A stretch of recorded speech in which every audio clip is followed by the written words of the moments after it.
आज मैं आपको नर्मदा नदी का हर पत्थर क्यों माना जाता है शिव जी का रूप जाने कारण। सत्यम शिवम सुंदरम। पुराणों के अनुसार नर्मदा नदी के पत्थरों में शिव जी स्वयं प्राण प्रतिष्ठित रहते हैं, यानी कि उन्हें शिव का अंश माना जाता है। क्या कभी आपने सुना है नदी के किसी पत्थर को भगवान के तुल्य माना जाए? इस प्रश्न का जवाब केवल एक नदी नर्मदा नदी में ही मिल सकता है।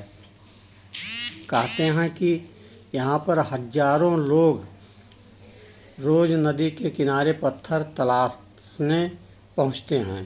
पौराणिक कथा के अनुसार इन पत्थरों को भगवान शिव की उपाधि माना जाता है, उपाधि प्राप्त भी है।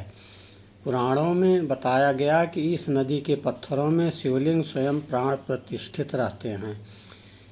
उनमें भगवान शिव का अंश माना जाता है।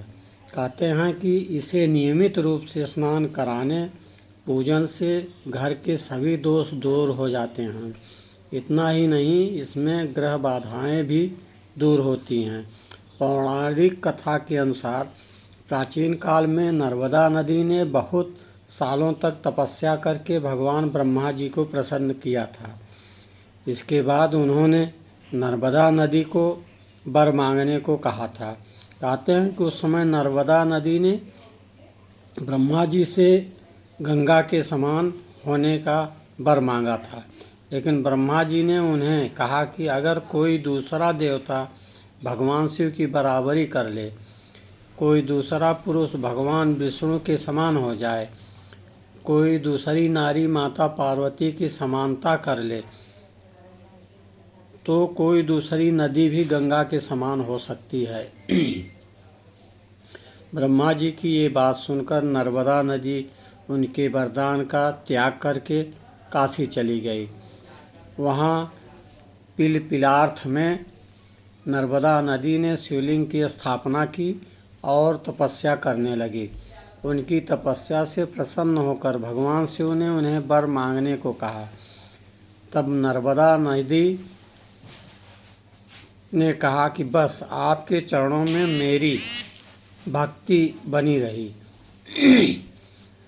नर्मदा की ये बात सुनकर भगवान शिव प्रसन्न हो गए और कहा कि तुम्हारे तट पर जितने भी पत्थर हैं वे सब मेरे वर से शिवलिंग रूप हो जाएंगे। आगे भगवान शिव ने कहा कि गंगा में स्नान करने पर शीघ्र पापों का नाश होता है, वहीं यमुना में 7 दिन और सरस्वती में 3 दिन में पापों का नाश हो जाता है, लेकिन तुम सिर्फ दर्शन मात्र से ही संपूर्ण पापों का नाश करने वाली होगी।